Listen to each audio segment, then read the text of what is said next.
but I just want to acknowledge the fact that you're an independent company that's got a subsidiary, which is, again, a very, very specialist, but the team has grown, massively within that period of time, which is, if you think about it, a quarter of a century, 24 years that you've been there, the amount of changes that have happened to qualifications, the amount of priorities have changed, and to stay relevant. To stay in business is no mean feat.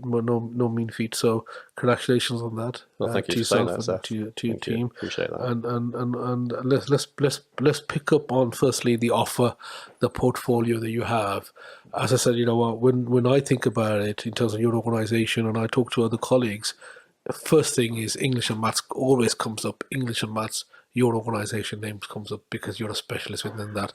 But I'm pigeonholing you a little bit, but I want to look at the full offer because I'm sure there's a lot more. Well, I know there's a lot more, but I've had to research that. But so let's talk a little bit about the portfolio. Yeah, we do have a wide portfolio, but it is also true that over the years we've tended to become somewhat niche in certain areas because our policy has always been really not to try and do everything, but try and do a certain amount, and in those specific areas to be the best that we can, and in some instances literally the best awarding organisation out there.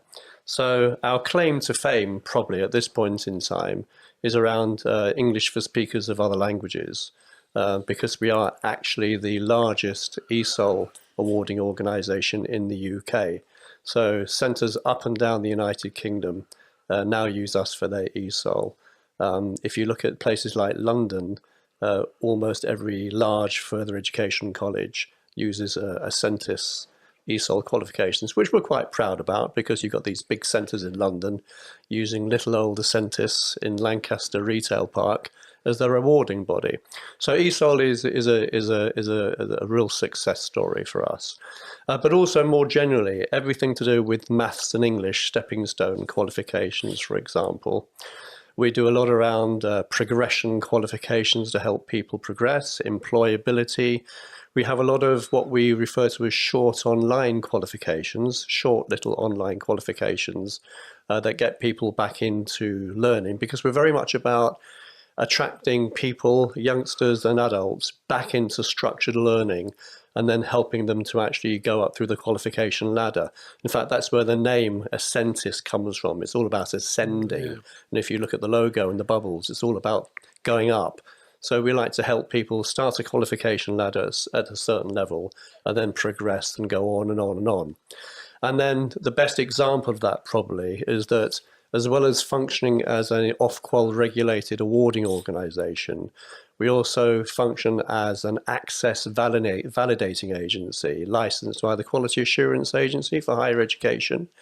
So we run a lot of access to higher education diploma qualifications. So what gives me the greatest thrill probably, Saf, if I'm honest, is when a student will come along, starts a fairly low-level qualification. It could be a maths or English qualification.